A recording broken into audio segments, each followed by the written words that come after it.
What did you think of the final moments between Furiosa and Dementus when she's essentially got him chained up?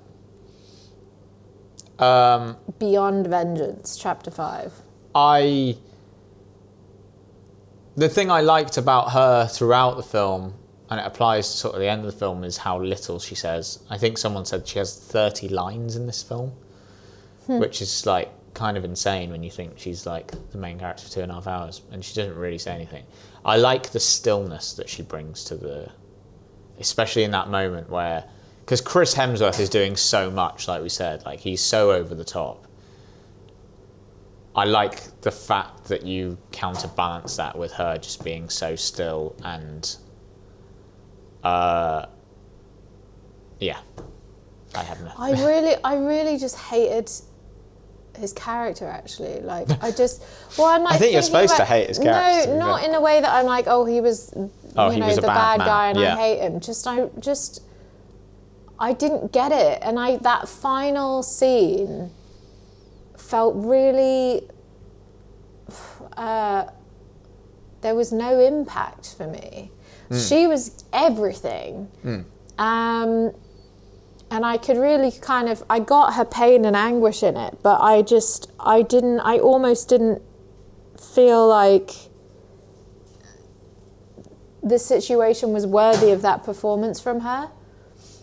Yes. And like initially when he's like, she gets out the car, and this is before he's kind of seen who she is, and he goes, I have nothing, I am nothing, I am yours, and lies down on the floor. I was like, what? It just didn't, those lines just didn't have the impact that I think that they hoped that they would have. Everything that came out of his mouth was rubbish. It wasn't characterizing him in any way.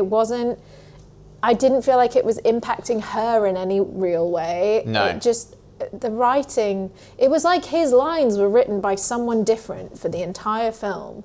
And everyone else's lines were written by someone else. Do you know, like there was just something there that didn't fit for me. I think almost if they'd have leaned, I agree with you about the line specifically of like, I am yours, I have nothing, all this kind of stuff.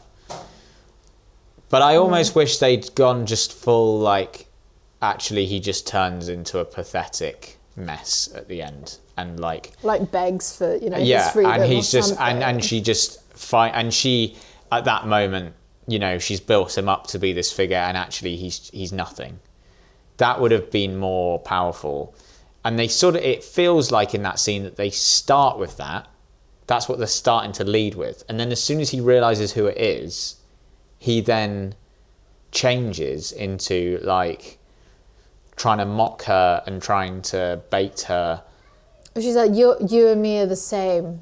We're the same. And she's like, I am nothing like you. Yeah. But I mean, that's the second chapter, isn't it? The chapter 2 is Lessons from the Wasteland. And it's basically where, as a child, she learns to be really unforgiving and just brutal by watching Dementus. Like, so, I mean, there's something in it where he's like, you are me. Yeah, I just wish... I don't know. I just kind of thought like I'm with you. It didn't. It just didn't hit me. It didn't land, and that comes back to my like original point. It's like I just didn't feel much in this film, and I think that's my. Maybe they were trying to do that though. Like maybe they were trying to say.